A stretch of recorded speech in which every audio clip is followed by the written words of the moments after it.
Let's cut right through the noise. We're not here for surface-level explanations or comforting illusions.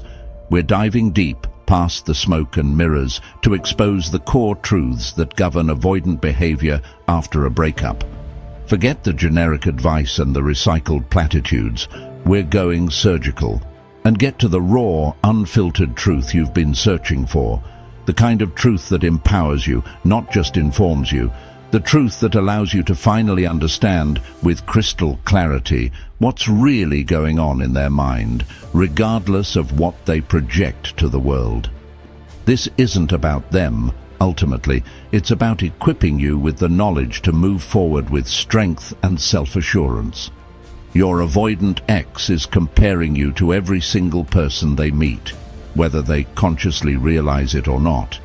It's an almost compulsive behavior, a deeply ingrained pattern that stems from their core insecurities and their inability to fully process and integrate past experiences.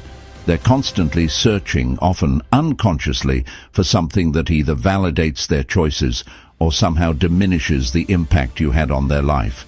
And it is driving them absolutely mad. This constant comparison creates a state of internal conflict and turmoil. They're trapped in a cycle of seeking external validation while simultaneously fearing genuine connection. It's a recipe for anxiety, dissatisfaction, and a profound sense of being unsettled. They may appear calm and collected on the surface, but beneath that facade, a storm of self-doubt and regret is brewing. You think they've moved on. You see the pictures, the social media posts, the carefully curated image of a life that seems effortlessly happy and fulfilling. You think they're blissfully unaware, floating through life without a care in the world, that they've simply shrugged off your relationship and moved on to greener pastures without a second thought, that they are genuinely happy and have found someone better.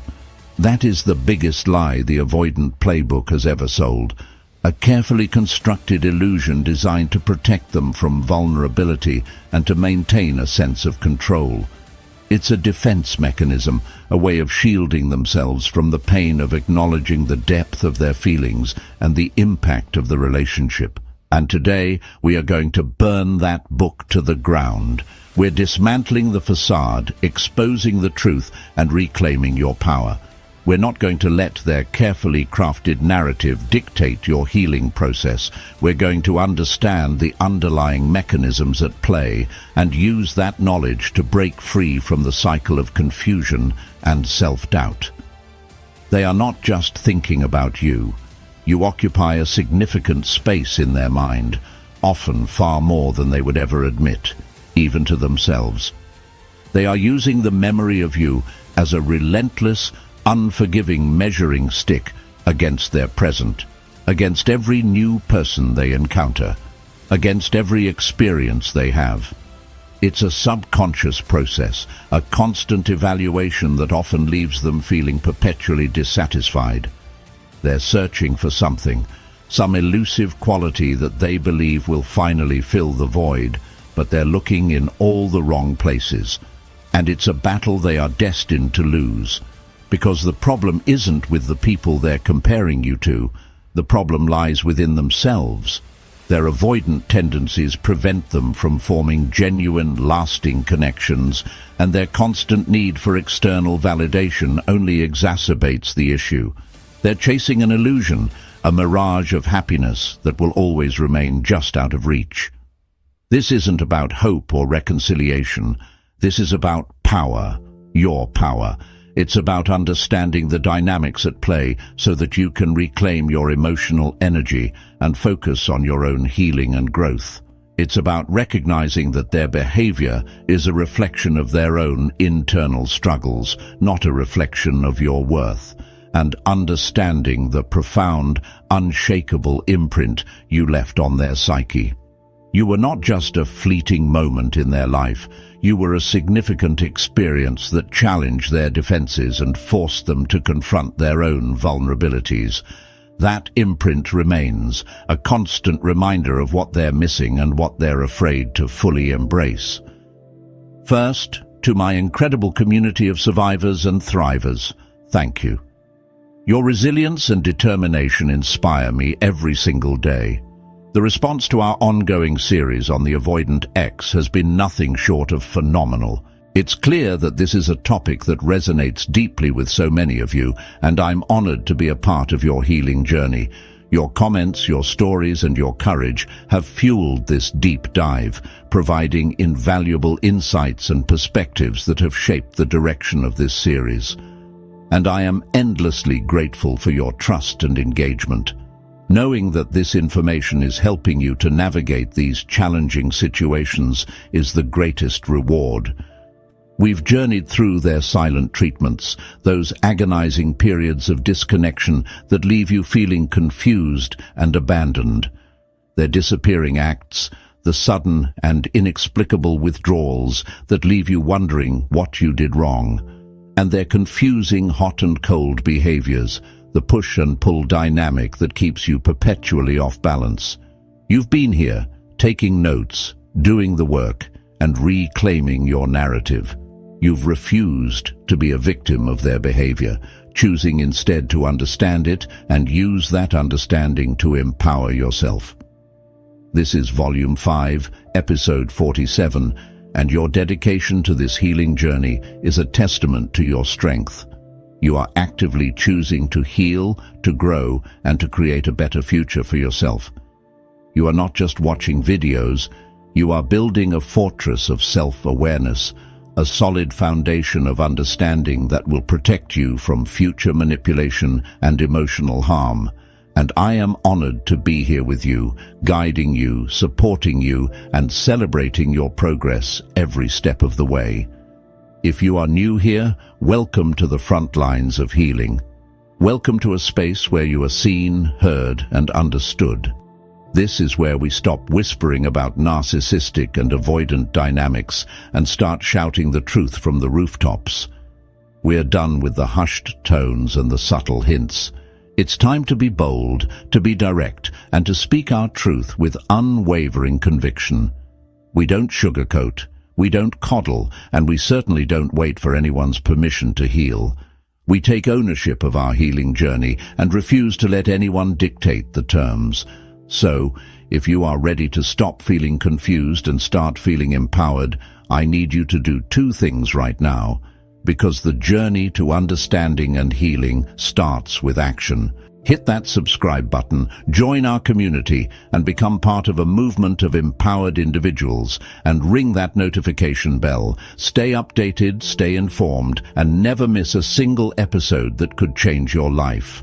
The rest of Volume 5 is going to be a masterclass in decoding the post-breakup mind of the avoidant, revealing the hidden patterns, the subconscious motivations, and the underlying insecurities that drive their behavior. And you absolutely do not want to miss a single jaw-dropping moment of it. Prepare to have your assumptions challenged, your perspectives shifted, and your understanding of avoidant behavior completely transformed. This is your toolkit for clarity, your guide to navigating the complexities of the avoidant mind and reclaiming your emotional well-being. Before we dive into the heart of their comparison complex, let's ground ourselves in a mantra. Let's center ourselves and reconnect with our inner strength. I want you to take a deep breath, place a hand over your heart, feeling the gentle rhythm of your own life force. And repeat this with me, either out loud or in your mind, allowing these words to resonate within your soul. My value is not defined by their comparison. My worth is inherent, unchangeable, and independent of their judgment. My peace is not dependent on their validation. My inner peace is my own responsibility, and I refuse to surrender it to their actions or opinions. I am the standard. I set the bar for how I am treated, and I refuse to settle for anything less than I deserve. Let that sink in. Feel the power in those words, allowing them to permeate your being and transform your perspective. Because that is the energy we are carrying into this exploration. We are approaching this topic from a place of strength, self-awareness, and unwavering self-worth. You are not a ghost from their past. You are the benchmark they can't escape. You represent a standard of connection, intimacy, and authenticity that they are constantly measuring against, often to their own detriment. Now, let's get into exactly why that is. Let's unlock the secrets of the avoidant mind and understand the true nature of their comparison complex. Let's be brutally honest. You were an emotional hurricane in their meticulously controlled, beige-colored world. Avoidants build their entire identity around emotional suppression. They pride themselves on being unruffled, detached, and above the messy fray of human feeling. Then you came along. You didn't just show them emotion, you made them feel it. The laughter that made their stomach ache, the arguments that crackled with an intensity they'd never known, the quiet moments of vulnerability that terrified and thrilled them. These weren't just moments. They were seismic events that got imprinted on their nervous system, bypassing their conscious mind and lodging deep within their cellular memory. They can try to rationalize it away. They can tell themselves it was too much, she was too intense, he was too demanding, but their body keeps the score. The psychological principle of emotional memory, or flashbulb memory, shows us that highly emotional events are encoded with far greater detail and vividness than neutral ones. While they might forget what they had for breakfast last Tuesday, they will never forget the sound of your voice in a moment of pure joy or the look in your eyes during a moment of profound connection. These memories are not just thoughts, they are visceral, full-body experiences that ambush them when they least expect it. A song on the radio, a scent in the air, a turn of phrase from a stranger. This is why their new relationships feel so bland, so sterile, so utterly dissatisfying to them. They are chasing the ghost of that intensity. The new person might be easy, calm, and undemanding, all the things the avoidant thought they wanted. But easy is boring, calm is lifeless, undemanding is uninspiring. They are sitting across from someone who doesn't challenge them, doesn't ignite them, and doesn't make them feel anything close to the spectrum of emotion you unlocked. They are comparing the placid, shallow pond of their new situation to the deep, thundering ocean of what they had with you, and the comparison is a constant, nagging disappointment. So when you picture them happy with someone new, I want you to adjust that image. Picture them haunted. Picture them experiencing a moment of quiet with a new partner and feeling a profound sense of nothing, an emptiness, an unnerving silence where the symphony of your emotional presence used to be. They are haunted not by your memory in a romantic, wistful sense, but in a deeply unsettling neurological way. You rewired their capacity for feeling, and now they are stuck in a world that feels muted and colorless in comparison. They are living in the echo of the emotional depth you provided, and it's a ghost they can't exorcise. Before you, your avoidant ex's idea of a relationship was likely a theoretical concept pieced together from movies' observations and a deep-seated desire for distance disguised as self-sufficiency. It was a blueprint with no foundation, a set of instructions they'd never actually used. Then you arrived, and you didn't just hand them a blueprint. You grabbed a shovel and started digging the foundation with them. You showed them what true connection could be, not in theory, but in practice. The late-night conversations that dissolved into sunrise, the inside jokes that formed a secret language, the non-sexual touch that conveyed safety and acceptance, the feeling of being truly seen and known. You didn't just meet their standard, you created it. You took their vague, abstract notion of partnership and you gave it flesh and bone. You gave it a heartbeat. You showed them that intimacy wasn't about losing oneself, but about expanding oneself through a shared reality. You built a home with them, emotionally speaking, a place of refuge, challenge, and authentic belonging, a place whose architecture was defined by your unique dynamic. Now that you are gone, they are left with the detailed, indelible blueprint of the home you built together. They carry it with them everywhere. Every new person they meet is handed this invisible blueprint. The avoidant, often unconsciously, begins to check off the boxes. Does this person understand my humor without explanation? Do they listen with the same intensity? Can I share a silence with them that feels comfortable and not empty? Can they challenge my intellect and soothe my anxieties in the same breath? The problem is, this blueprint was custom designed for a two-person project, you and them. It's not a generic template. It's a highly specific, deeply personal design that no one else can possibly replicate. This is where their frustration intensifies. They meet someone who is kind, attractive, and stable, yet something feels profoundly off. The new person is trying to build a connection using their own tools and their own design, but the avoidant is stubbornly holding onto your blueprint, trying to force the new construction to match the old one. It's an impossible task, doomed to fail. They aren't just comparing the person, they are comparing the entire structure of the connection, and everything new feels like a cheap imitation of the masterpiece you co-created. You didn't just raise the bar, you built the entire stadium in which the event is judged. Let's cut right to the chase, because sugarcoating this does you a disservice. When you were with the avoidant, your world was likely kept small, manageable, and predictable for them. They needed you to stay in a specific box, one that didn't challenge their fragile sense of control or their carefully constructed emotional desert. They were comfortable with a version of you that mirrored their own stagnation. The moment you chose yourself, the moment you walked away from that suffocating dynamic and began to truly flourish, you became a living, breathing indictment of their entire worldview. Every success, every new friendship, every ounce of joy you find is a spotlight on the very emptiness they tried to make you share. This isn't just about you moving on, it's about you ascending. Your growth is a direct, albeit unintentional confrontation.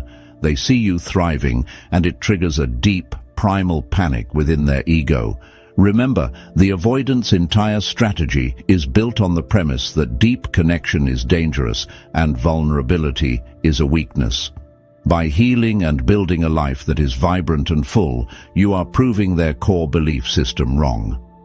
You are demonstrating that vulnerability, the very thing they run from, is the gateway to resilience and joy.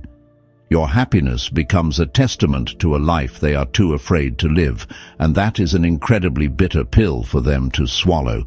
The avoidant ex doesn't just see you happy, they see you becoming a person they can no longer control or even comprehend. Your personal evolution is a language they don't speak. They may have subtly, or not so subtly, chipped away at your confidence when you were together, making you second-guess your ambitions or your strengths. It was a tactic to keep you tethered to them. Now untethered, you are soaring. This isn't just about a new job or a new haircut. It's about the light in your eyes, the confidence in your step. It's an energy they recognize they could never cultivate in you because their presence was the very thing dimming your light. So when they compare, it's not just you versus their new partner. It's the ghost of the person they tried to keep you as versus the powerhouse you are becoming. It's a battle happening entirely within their own mind, fueled by an ego that cannot reconcile the fact that their departure was the catalyst for your greatest transformation. They are haunted by the reality that they were not the sun in your universe, but the eclipse. And now that the eclipse has passed, your brilliance is blinding, and their ego simply cannot stand the glare. It's a painful, continuous reminder of their own self-imposed limitations. Let's be brutally honest about what you represented in the avoidance life. You weren't just a partner, you were a vital organ they didn't know they needed until it was gone. You were the source of warmth, vibrancy, emotional depth, and genuine connection in their sterile, carefully managed world. You were the one who remembered birthdays, planned thoughtful dates, offered a shoulder to cry on, and navigated the messy, beautiful chaos of real life. They may have acted like these things were burdens, but in reality, you were their emotional life support system. Now that you're gone, there is a gaping void. It's more than just missing you, it's a systemic failure. The ecosystem of their life has collapsed. They are experiencing the psychological equivalent of a phantom limb. They keep reaching for the warmth, the laughter, the stability you provided, only to find cold, empty air. This isn't a poetic exaggeration, it's a neurological reality.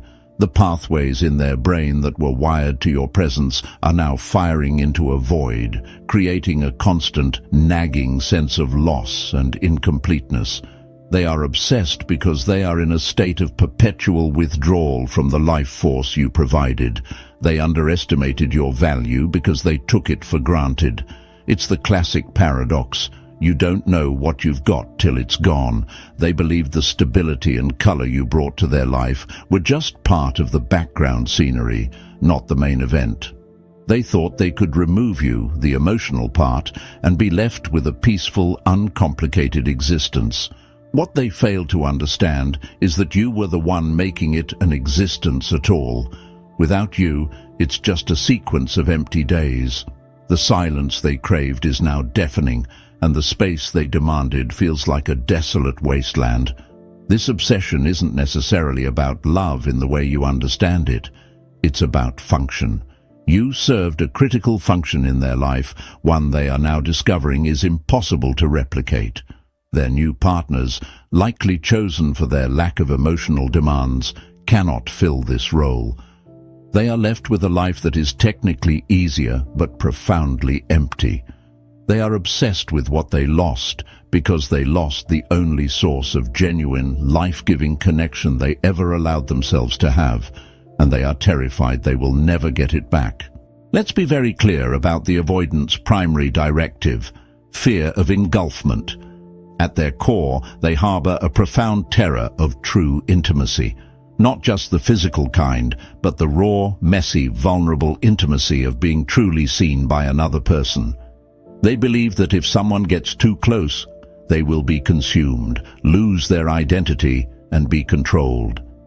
It's a deep-seated, often subconscious belief that drives all of their distancing behaviors, the stonewalling, the deactivation, the sudden need for space.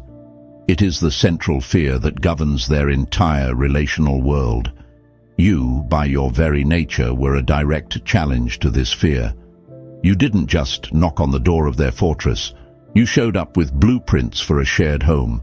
You offered genuine connection, emotional depth, and a willingness to see all of them, the good, the bad, and the broken. To a healthy person, this is the greatest gift. To an avoidant, it's the ultimate threat.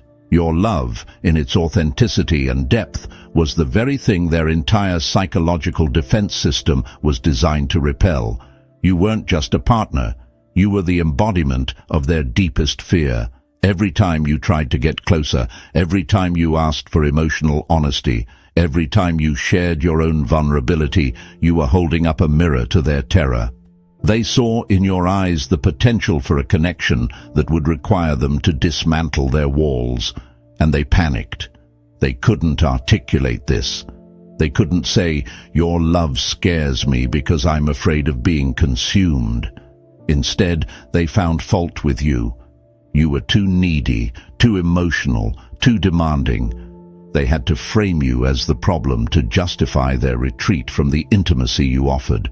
Now that you're gone, they are left alone with the echoes of that fear. They may have temporary relief from the threat of your intimacy, but they are also left with the stark evidence of their own cowardice. You didn't just love them, you exposed the core wound that drives them. You showed them what real connection looks like, and in doing so, you forced them to confront the fact that they are fundamentally terrified of it. This exposure is humiliating to their ego, and they can't stop replaying it, comparing every new, shallow interaction to the profound, terrifying intimacy you put on the table. Let's get right into the raw, uncomfortable truth. We're going to delve into the complex and often perplexing behavior of your avoidant ex. This isn't about sugarcoating or offering easy answers.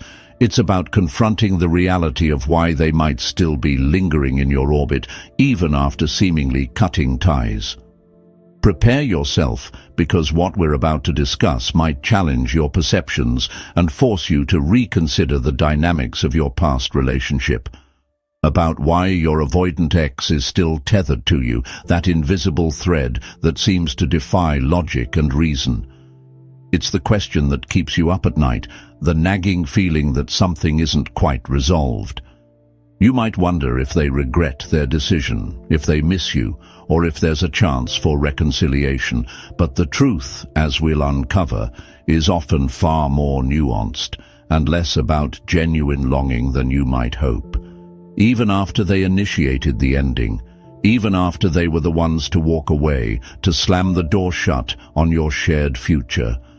This is the paradox that confounds so many. Why would someone who actively chose to end a relationship still maintain some form of connection, however tenuous? The answer lies in a deeper understanding of their attachment style and the underlying needs that drive their behavior. It's about validation. It's the key to unlocking this perplexing behavior. It's the driving force behind their seemingly contradictory actions. Forget grand gestures of love or heartfelt apologies. What they're truly seeking is something far more basic, something that feeds their ego and reinforces their self-image. Not the healthy, reciprocal kind, the kind of validation that comes from mutual respect, genuine appreciation, and a balanced give and take within a relationship. We're not talking about the kind of affirmation that builds a strong and lasting bond between two people. That's not what they're after. But a desperate, one-sided craving, a deep-seated need to feel worthy, desirable and important, but without having to invest the emotional labor required in a healthy relationship. It's a hunger that can never truly be satisfied because it's rooted in insecurity and a fear of vulnerability. For an approval they can no longer consciously access. They've built a wall, created a barrier, and now they're left outside, yearning for something they themselves have blocked. The conscious mind might tell them they're better off alone, that they don't need anyone, but the subconscious whispers a different story, a story of longing and unmet needs. Think about it. Really consider the dynamic of your relationship. Reflect on the roles you both played and the patterns that emerged. This isn't about assigning blame, but about gaining a clearer understanding of the underlying forces at play. In the relationship, you were likely their primary source of emotional feedback. You were the one who listened, who understood, who offered comfort and support. You were their sounding board, their confidant, the person they turned to for reassurance and guidance. You were the mirror, reflecting back to them an image of themselves that they couldn't quite see on their own. You provided a perspective, a validation that was crucial to their sense of self, in which they saw a version of themselves they could tolerate, perhaps even admire. You highlighted their strengths, overlooked their flaws, and offered a consistent stream of positive reinforcement. This created a feedback loop that, while perhaps unhealthy in its dependence, became essential to their emotional equilibrium. You reflected back to them a sense of normalcy, of being loved, of being enough. You provided a safe space where they could be themselves, flaws and all, and still feel accepted and valued. This is a powerful and intoxicating feeling, especially for someone who struggles with self-doubt and insecurity. When they pushed you away, when they made the conscious decision to sever that connection, they shattered that mirror. They destroyed the very source of validation they had come to rely on. It was a drastic act, driven by a fear of intimacy and a need for control, but it left them with a void that's difficult to fill. But the need for that reflection, the deep-seated desire to see themselves through your eyes, to feel that sense of worth and validation. Oh, that didn't go anywhere. That fundamental human need for validation, for acceptance, for feeling seen and understood, it doesn't simply vanish because a relationship ends. In fact, it often becomes amplified in the aftermath of a breakup, especially for someone with an avoidant attachment style. It intensified, it grew stronger, more desperate, fueled by the absence of its primary source. The void you left behind became a constant reminder of what they had lost, not necessarily in terms of love or companionship, but in terms of ego gratification, leaving them in a silent, echoing chamber, a desolate landscape where their own self-doubt and insecurities reverberate endlessly. The external validation they once received from you is now replaced by an internal cacophony of negative self-talk, screaming for the validation you once provided so freely. It's a silent scream, masked by a facade of independence and self-sufficiency, but it's there nonetheless, a desperate plea for reassurance that they are still worthy, still desirable, still capable of eliciting a positive response from you. This craving is a fundamental aspect, a core component of their psychological makeup.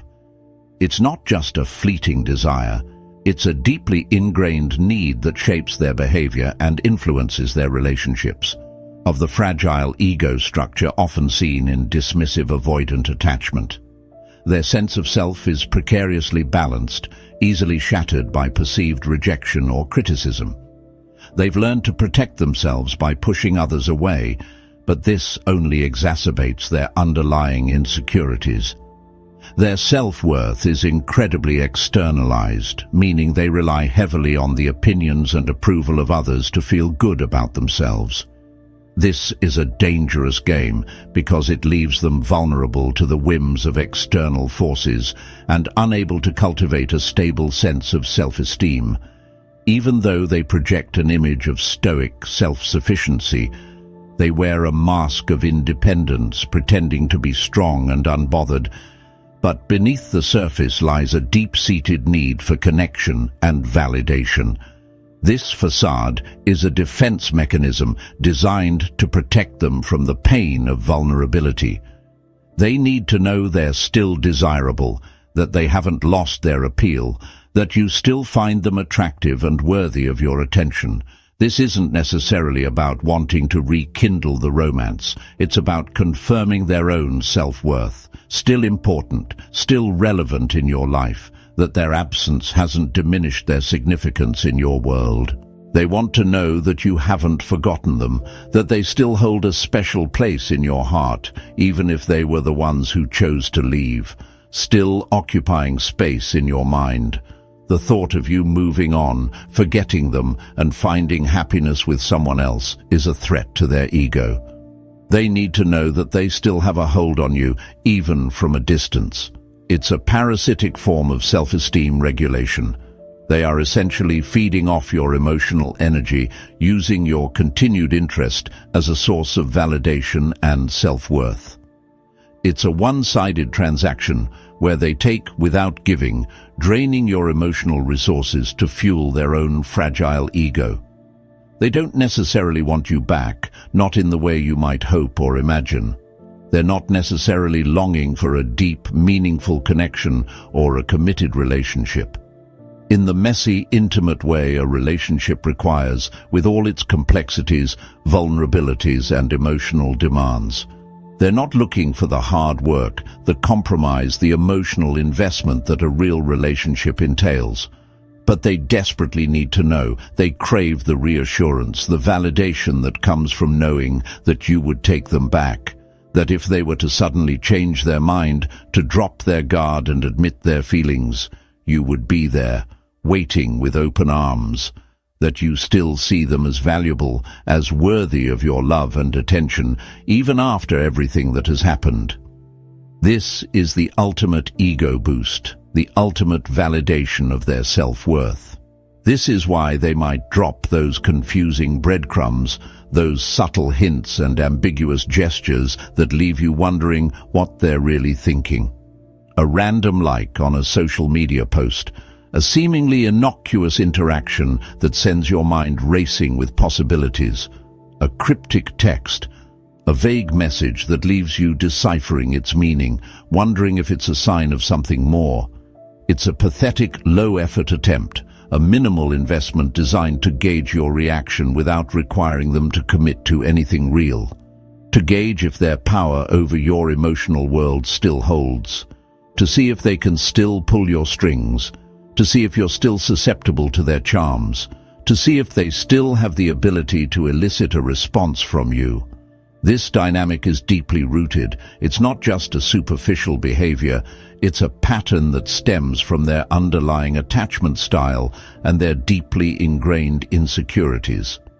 In a psychological principle known as the need for cognitive consistency, this principle suggests that humans are driven to maintain a sense of internal harmony and balance in their beliefs and attitudes. Humans have an innate drive, a fundamental need to make sense of the world around them and to maintain a consistent and coherent view of themselves. To maintain stable, consistent views of themselves. They want their actions, beliefs, and attitudes to align, and when there's a discrepancy, it creates a state of cognitive dissonance, which is uncomfortable and motivates them to restore balance. For the avoidant, the view they cultivated was the image they carefully crafted and presented to the world. I am someone who is loved and validated by this person. This belief, however fragile, became a cornerstone of their self-image. The breakup creates a massive cognitive dissonance. It throws their carefully constructed self-image into disarray, creating a sense of internal conflict and unease. How can they be the self-sufficient person who ended things, the one in control, the one who walked away, yet also be the person who is now unloved and unvalidated by you? The person who is no longer the object of your affection, the one who is no longer seen as desirable or important. To resolve this discomfort, to alleviate the cognitive dissonance and restore their sense of internal balance, they don't seek to repair the relationship. They don't attempt to rebuild the connection or address the underlying issues that led to the breakup. Instead, they seek proof. They look for evidence that contradicts the idea that they are no longer loved or valued by you, that your positive opinion of them remains intact, even in your absence. They need to know that you still think highly of them, that you still see them in a positive light, even though you're no longer together. It's a way of having their cake and eating it too, a selfish desire to maintain their freedom and independence while still reaping the benefits of your validation. Maintaining their freedom, enjoying the single life, avoiding the commitments and responsibilities of a relationship while still feeding off your emotional energy. It's a parasitic relationship where they drain your emotional resources without offering anything in return. So, when you see these attempts at contact, when you receive those confusing breadcrumbs or cryptic messages, understand them for what they are. Recognize the underlying motivation behind their actions, not a genuine move towards reconciliation, not a heartfelt attempt to rebuild the relationship or express remorse for their actions, but a selfish, desperate plea for a validation fix, a desperate attempt to quell their insecurities and reaffirm their self-worth. They are essentially asking, without actually verbalizing the words, "Do you still think I'm great? Do you still miss me? Am I still worthy of your attention and affection? Please tell me you do. Reassure me that I haven't lost my appeal, that I still hold a special place in your heart, so I can feel okay about my decision to leave you, so I can justify my actions and alleviate any guilt or regret I might be feeling." It's a profound display of emotional immaturity, a lack of self-awareness and empathy that is characteristic of the dismissive avoidant attachment style, where their need to feel good about themselves, their desire to protect their ego and maintain a positive self-image completely eclipses any consideration for the confusion and pain it might cause you. They are so focused on their own needs and insecurities that they are blind to the impact of their actions on your emotional well-being. They aren't checking in on you. They're not genuinely concerned about your well-being or your emotional state. They are checking in on their own reflection in your eyes. They are searching for a glimpse of their former glory, a confirmation that they are still worthy of your love and admiration, hoping to see something that makes them feel whole again, hoping to find a sense of completeness and validation that they are unable to generate from within. It's a desperate search for external validation to fill an internal void. Let's call this what it is. You are their one that got away. This isn't a romantic movie trope. It's a painful psychological reality for the avoidant ex who discards a genuinely good thing. The famous quote, "The saddest summary of a life contains 3 descriptions. Could have, might have, and should have," perfectly encapsulates the mental prison they build for themselves after leaving you.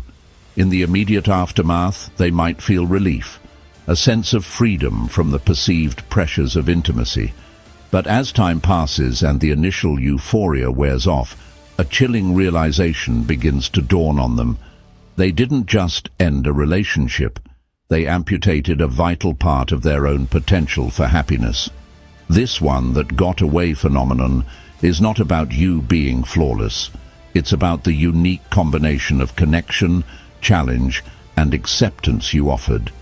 You were likely the person who saw through their defensive walls, but chose to love them anyway. You offered them a glimpse of what a secure, loving partnership could look like, and that glimpse becomes a haunting phantom. Every subsequent interaction, every new date, every attempt at a new relationship is now measured against that phantom. They are not just comparing a new person to you, they are comparing a hollow reality to a vibrant, idealized memory of what they foolishly threw away. Let's cut right to the core of it, shall we? No beating around the bush, no sugarcoating, just the raw, unfiltered truth. We're going to delve into the heart of why they can't seem to move on, why every new face is met with a silent, often unconscious comparison. You were more than just a partner, you were a catalyst. You didn't just share space, you ignited a reaction. You were the element that changed everything, the ingredient that transformed the ordinary into something extraordinary. You sparked something within them that they hadn't known existed. You were the one who held up the mirror, a mirror that reflected not just their surface, but the depths of their being, the potential they were too afraid to confront, and refused to let them look away. You didn't allow them to hide from their own truths, their own shadows. You challenged them to see themselves, really see themselves, with all their flaws and all their untapped potential. It was uncomfortable, perhaps even painful, but undeniably necessary. You challenged their comfortable, self-imposed limitations. You saw the walls they had built around themselves, the boundaries they had drawn in the sand, and you dared them to step beyond. You knew they were capable of more, and you refused to let them settle for less. You pushed them, not out of malice, not to inflict pain, but with a deep and unwavering belief in their capacity for growth. But because you saw a potential they were too afraid to acknowledge. You saw the diamond buried beneath layers of fear and self-doubt, and you knew that with a little pressure, a little encouragement, it could shine. Now, in the silence of their self-constructed world, a world often built on avoidance and a fear of true connection, every new person they meet is a pale comparison. They search for that spark, that intensity, that unwavering gaze that saw through their carefully constructed facade, but instead they find something less. These new partners are likely chosen for their complicity, for their willingness to play along with the narrative, for their willingness to keep things superficial and easy. They offer a comfortable silence, a lack of challenge, a predictable path. But ease doesn't lead to evolution. Comfort doesn't foster growth. It leads to stagnation, to a feeling of being stuck in the mud, unable to move forward. And deep down, a part of them is screaming in the agony of that inertia, the frustration of unfulfilled potential, the silent recognition that they are settling for less than they deserve. Remembering the vibrant, challenging, and ultimately transformative dance they had with you, A dance that pushed them, challenged them, and ultimately helped them to become a better version of themselves. They are now likely surrounded by enablers, people who reinforce their existing beliefs, people who will never question the carefully constructed walls of their avoidance.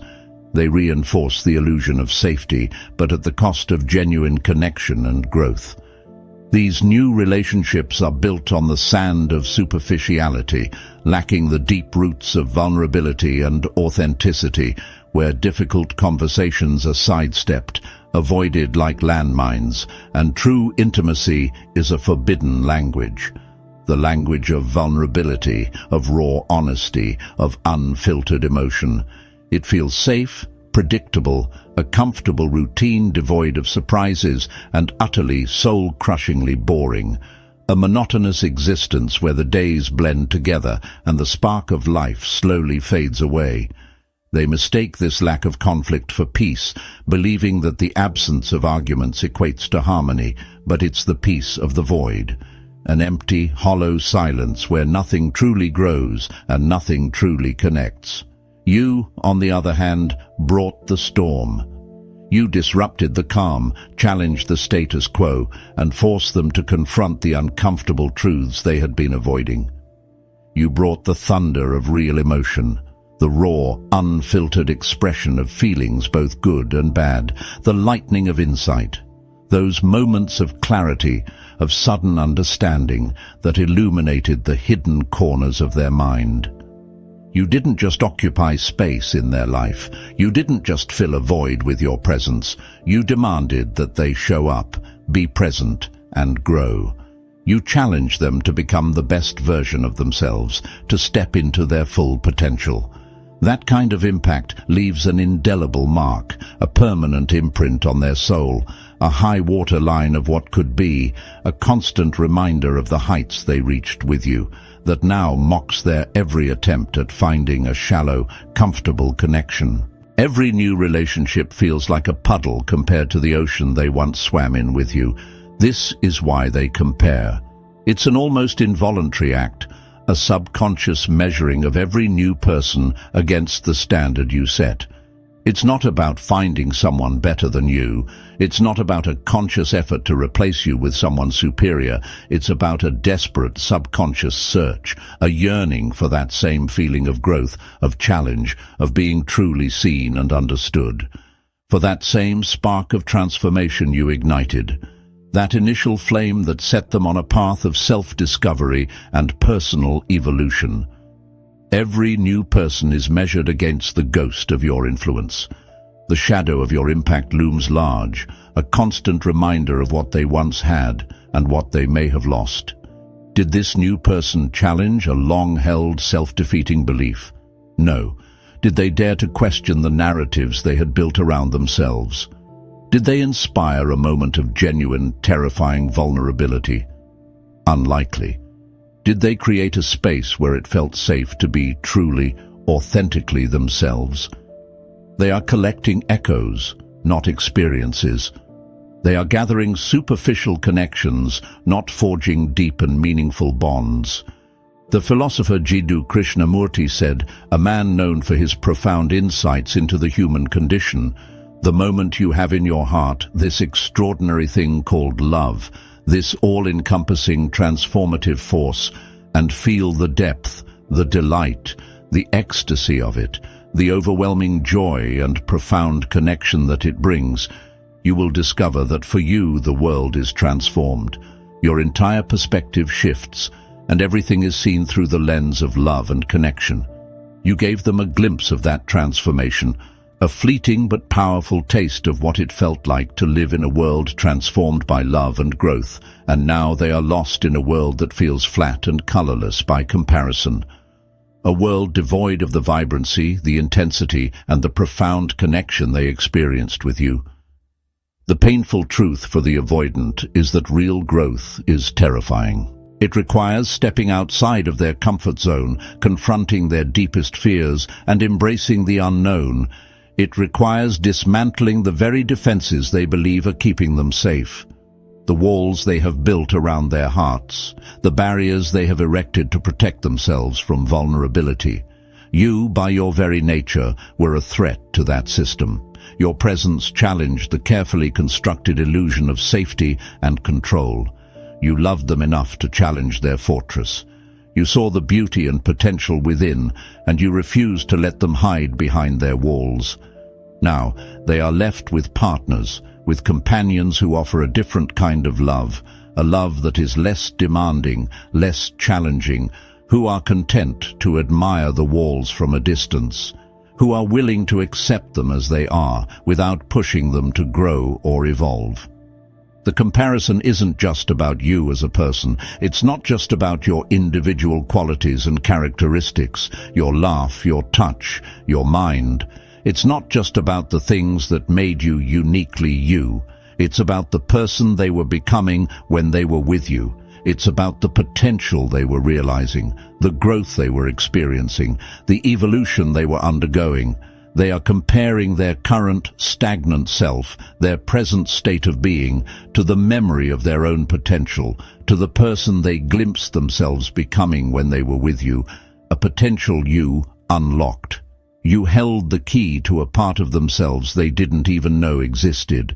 And that is a haunting, a persistent and inescapable presence that no amount of superficial dating can ever exercise. No fleeting connection, no casual encounter can ever fill the void left by the loss of that potential. It's a constant, nagging reminder of the person they could have been, of the heights they could have reached, if only they'd been brave enough to keep growing with you. If only they had embraced the challenge, faced their fears, and continued on the path of self-discovery alongside you. Now we arrive at the core of the pathology, the engine driving this entire obsessive behavior. Your avoidant ex is not just comparing you to their new partner. They are trapped in a relentless, cyclical pattern of comparison that infects every area of their life. This isn't a temporary phase of post-breakup adjustment. For many with avoidant tendencies, comparison is a chronic condition, a dysfunctional coping mechanism that provides a false sense of control while simultaneously fueling their dissatisfaction. It's a hamster wheel of what if and if only, and you have become the central axis around which that wheel spins. They compare their current partner to you. They compare their current happiness, or lack thereof, to the happiness they remember with you. They compare their own personal growth, or stagnation, to the growth they see in you. This isn't a linear process of evaluation. It's a frantic, disorganized, and emotionally dysregulating cycle. One moment they might idealize you, remembering only the good times and convincing themselves they made a terrible mistake. The next moment they might devalue you, focusing on your flaws to justify their decision to leave.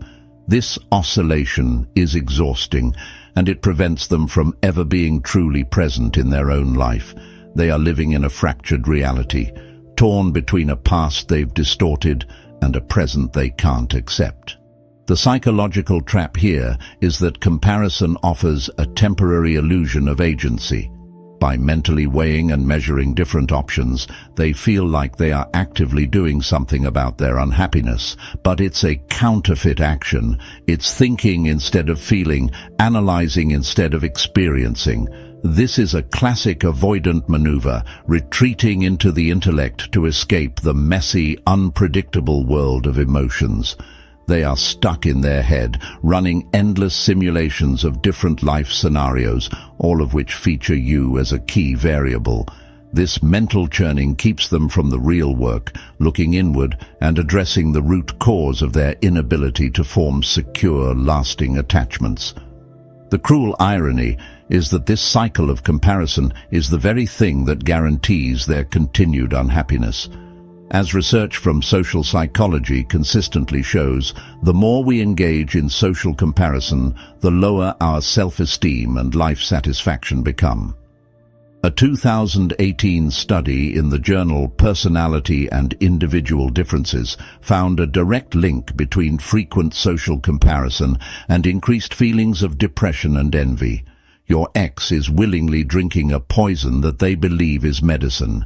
They are trying to compare their way to a better feeling, but the act of comparison itself is the source of their misery. You are simply the ghost they've invited to haunt their perpetual cycle of dissatisfaction. So, where does this leave you?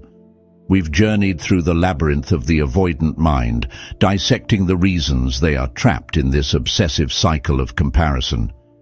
We've seen how you were a catalyst for growth, a standard for connection, and a mirror to their deepest fears. But the most important takeaway from all of this has nothing to do with them. It has everything to do with you. Knowing they are comparing you might provide a fleeting moment of validation, a sense of, I knew I wasn't the crazy one. But living for that validation is just another trap. It keeps you tethered to their dysfunction, waiting for an acknowledgement that may never come in a healthy way. The true path forward, the ultimate power move, is to cultivate a state of radical indifference. This is not about bitterness or resentment. It's not about pretending they don't exist. It's about genuinely, deeply, and completely releasing the need for their validation or understanding. It's about recognizing that their comparison cycle is their prison, not yours. You have the key. You can walk away. Your focus should not be on whether they are comparing you, but on building a life so rich, so fulfilling, and so aligned with your own values that their opinion becomes utterly irrelevant. It's a whisper in a hurricane of your own making. This is your work now. To take all the energy you once poured into them, and all the energy you might be spending wondering about them, and to reinvest it into yourself with ferocious intensity. Heal your attachment wounds, set unshakable boundaries, pursue your passions with a vengeance, build a community of secure, authentic connections that nourish your soul. The goal is not to make them regret losing you. The goal is to get to a place where you genuinely don't care if they do or not. Their comparison is a symptom of their sickness. Your indifference is the sign of your healing. Let them be stuck on their hamster wheel. Let them compare and devalue and idealize. Let them be haunted by the ghost of what they lost. You have a life to live, a real one, not one lived in the rearview mirror, but one that is focused squarely on the open road ahead. You were the catalyst in their story, yes, but now you must be the hero in your own. And the hero's journey always moves forward, toward growth, toward wholeness, and toward a peace that is so profound it needs no validation from anyone but yourself. That is the jaw-dropping truth that will truly set you free.